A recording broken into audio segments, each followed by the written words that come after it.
क्रिस्टलीय ठोस तथा अक्रिस्टलीय ठोस में अंतर।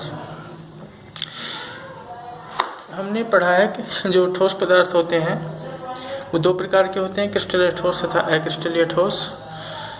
जो ये दो वर्गों में बांटा गया है ठोस पदार्थों को, इसका आधार है जो अवयवी कणों की व्यवस्था का जो क्रम है, वो अवयवी कणों की व्यवस्था का क्रम कितनी मात्रा में किसमें होता है, उस आधार पर ये दो प्रकार के ठोस पदार्थ बताए गए हैं। तो इसमें हम अवयवी कणों की व्यवस्था देखेंगे। क्रिस्टलीय ठोस, जिसको क्रिस्टलाइन सॉलिड भी इंग्लिश में बोलते हैं, इसके अवयवी कणों की व्यवस्था इस तरह से होती है। ये हमने दो प्रकार के कण दिखाए हैं इस क्रिस्टलीय ठोस में। ये पिंक कलर को ए और येलो कलर को बी कण से दिखाया है। ये इसमें देखें तो एकांतर क्रम में ये पिंक येलो, और ऐसे देखें तिरछे तो पिंक पिंक पिंक, और ये येलो और ये पिंक पिंक पिंक, इसी तरह से नीचे येलो। तो ऐसे देखेंगे साइड में, मतलब भुजा के रूप में, तो एकांतर क्रम में अवयवी कण दिखाए हैं, और डायगोनल फॉर्म में विकर्ण के रूप में देखें तो एक ही तरह के कण एक सीध में आते हैं। तो एक निश्चित व्यवस्था पूरे क्रिस्टल में होती है। कहीं तक भी क्रिस्टल को हम देखें, कितनी भी दूर तक, तो इसमें एक निश्चित व्यवस्था ही मिलती है इसके क्रिस्टलीय ठोस में।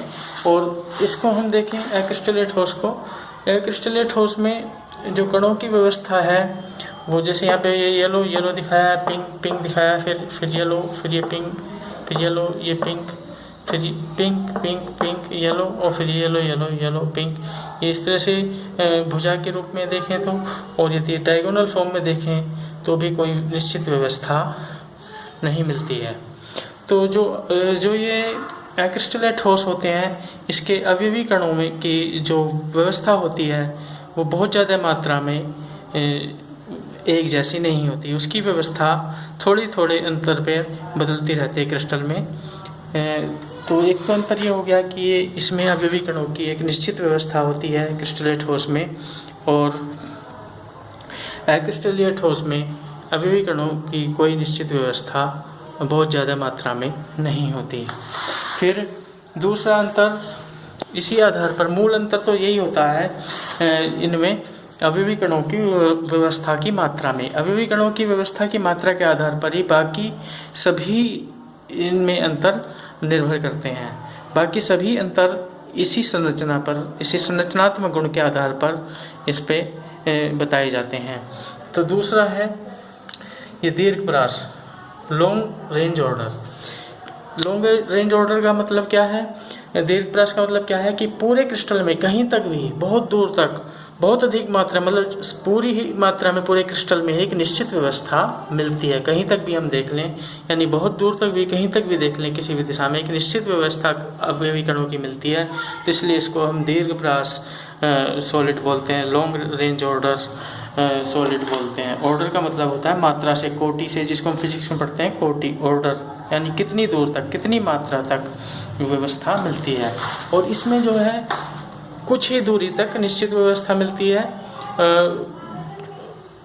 क्रिस्टल के अंदर एक क्रिस्टल मान लिया किसी आकार का बन गया, किसी अवयवी कणों की किसी व्यवस्था का बन गया, तो दूसरा क्रिस्टल किसी अन्य व्यवस्था में होता है। और मान लिया तीसरा क्रिस्टल फिर पहले क्रिस्टल की तरह से व्यवस्था में हो सकता है, परंतु फिर चौथा क्रिस्टल फिर किसी अन्य व्यवस्था में मिल सकता है। तो क्रिस्टलों में जो अवयवी कणों की व्यवस्था है बहुत छोटी मात्रा में व्यवस्थित हो सकती है, अलग अलग तरीके से। तो इसलिए से इनको, क्योंकि बहुत कम दूरी तक की व्यवस्था एक जैसी मिलती है, तो इसलिए इनको लघुप्रास या शॉर्ट रेंज ऑर्डर सॉलिड इनको बोलते हैं।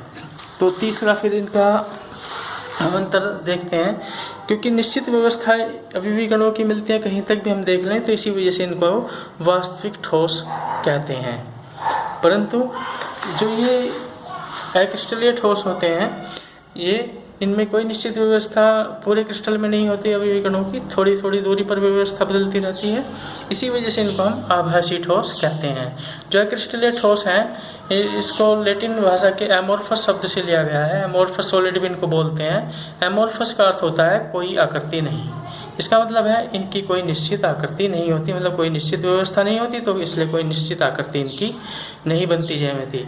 और इनकी एक निश्चित व्यवस्था होने के कारण इन क्रिस्टलों की एक निश्चित ज्यामितीय आकृति होती है। जैसे हम NaCl के क्रिस्टल देखें साधारण नमक के, चाहे वे छोटे आकार वाले हों चाहे बड़े आकार वाले हों, परंतु सभी घन के आकार के वो क्रिस्टल बनते हैं। इसी तरह से चीनी के क्रिस्टल भी सभी एक ही आकार के होते हैं, एक ही आकृति के होते हैं, चाहे वो छोटे आकार के हों चाहे बड़े आकार के हों। और इसमें कोई निश्चित आकार वाले क्रिस्टल नहीं बनते, इसी वजह से इनको हम एमॉर्फस सॉलिड भी कहते हैं या आभासी ठोस भी कहते हैं। और इनमें एक गुण और होता है, इनमें बहने का गुण होता है। ये बहुत धीमी गति से बहते हैं, बहने का हम देखते हैं इनमें तो जैसे दिखाई नहीं पड़ता, बहुत धीमी गति होती है बहने की। इसी वजह से इनको अतिशीतित द्रव भी बोलते हैं, क्योंकि बहने का गुण द्रव में या गैस में होता है। तो इनको हम द्रव इसलिए बोलते हैं, अतिशीतित द्रव इसलिए बोलते हैं क्योंकि ठोस अवस्था में है और बहुत धीमी गति से बहते हैं। गैस तो कहीं भी बह जाती है, इसलिए इनको हम क्या बोलते हैं, अतिशीतित द्रव। और हम देख सकते हैं इसके उदाहरणों में, जैसे प्लास्टिक है, कांच है, कृत्रिम रबर है। जो कांच है उसका उदाहरण हम दैनिक जीवन में देख सकते हैं बड़े आसानी से। जो खिड़कियों के शीशे होते हैं वो धीरे धीरे नीचे से मोटे पड़ जाते हैं इस बहने के गुण के कारण। और फिर देखते हैं हम नंबर 4 पे, इनमें अंतर, इनका एक निश्चित गलनांक होता है।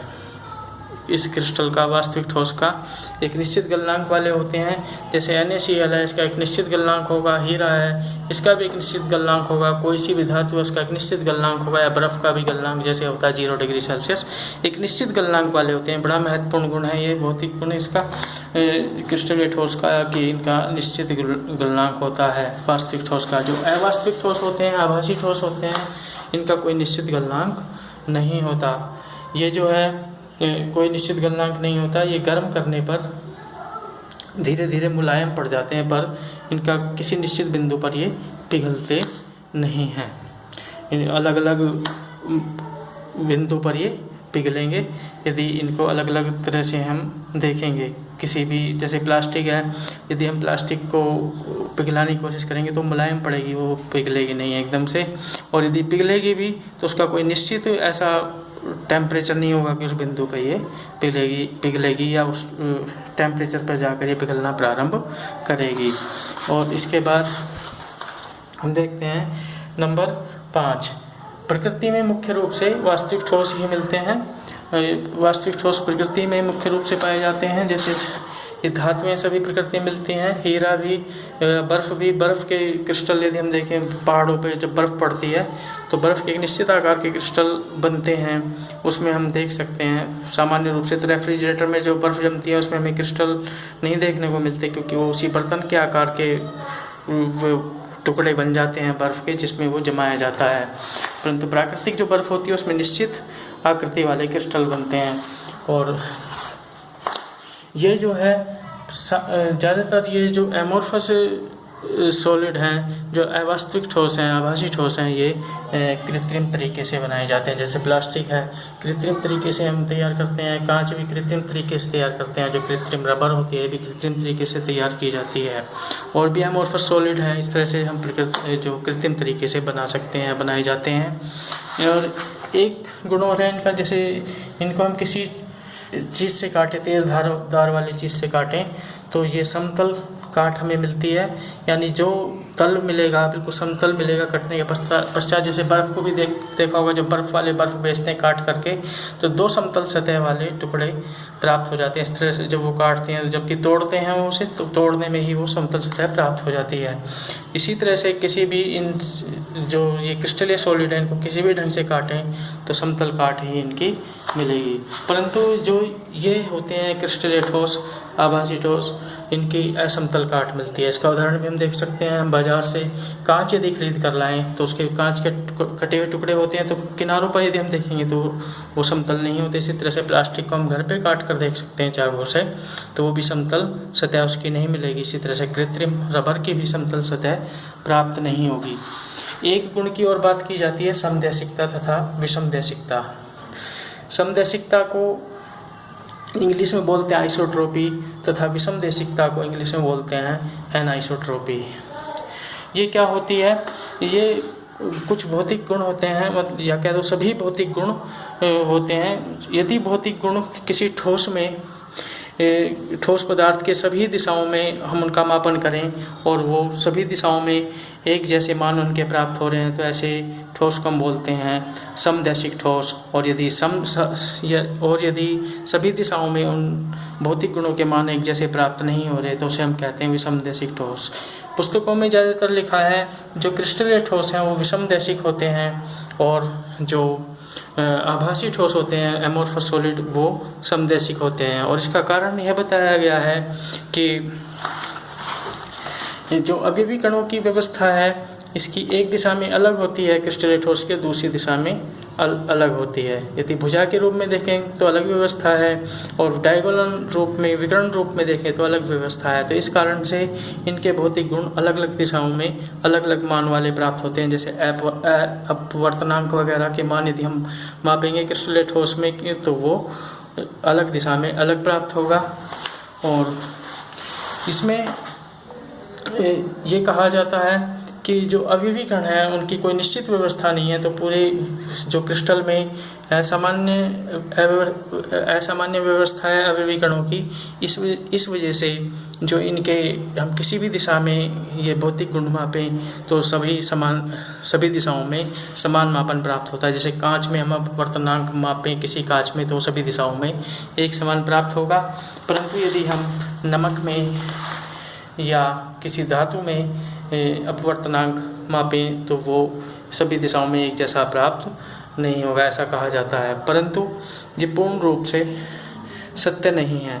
इस आधार पर हम कहेंगे कि जो क्रिस्टलीय सॉलिड है ये वास्तविक जो ठोस हैं ये जो है विषमदैशिक होते हैं, और ये समदैशिक होते हैं आभासी ठोस एमोर्फस सॉलिड। परंतु ये बात पूर्ण रूप से सत्य नहीं है, क्योंकि कुछ भौतिक गुण ऐसे होते हैं जो क्रिस्टलीय ठोस में सभी दिशाओं में एक समान प्राप्त होते हैं, और इनमें आभासी ठोस में क्रिस्टलीय ठोस में सभी दिशाओं में एक समान प्राप्त नहीं होते। उस स्थिति में जो क्रिस्टलीय ठोस है वो विषमदैशिक हो जाता है और क्रिस्टलीय ठोस समदैशिक हो जाता है। जैसे घनत्व है, हम किसी भी क्रिस्टलीय ठोस का घनत्व यदि हम ज्ञात करें तो हर एक दिशा में वो उसका मान समान ही प्राप्त होगा। हर जगह से हर दिशा में किसी भी ढंग से माप लें तो घनत्व क्रिस्टलीय ठोस का एक समान प्राप्त होगा। इस स्थिति में वो क्या हो जाएगा समदैशिक। परंतु यहाँ पे जो अक्रिस्टलीय ठोस में है उसमें यदि घनत्व मापेंगे प्लास्टिक का, यदि हम घनत्व मापें अलग अलग जगह पे तो वो घनत्व उसकी अवयवी कणों की अलग अलग व्यवस्था के कारण अलग अलग हो सकता है। तो यहाँ पे ये जो है विषमदैशिक हो जाएगा। पर जनरली हम कहते हैं जो क्रिस्टलीय ठोस होते हैं वो विषमदैशिक होते हैं, एनाइसोट्रोपिक होते हैं, और ये अक्रिस्टलीय ठोस समदैशिक यानी आइसोट्रोपिक होते हैं। पर ये पूरी तरह से सत्य बात नहीं है, जनरली हम ऐसा कह सकते हैं बस केवल। तो ये ध्यान से समझ लेंगे इस टॉपिक को, बड़ा महत्वपूर्ण टॉपिक है ये। इससे जो है बहुत सारी ठोस अवस्था की जो केमिस्ट्री है वो समझ में आ जाएगी।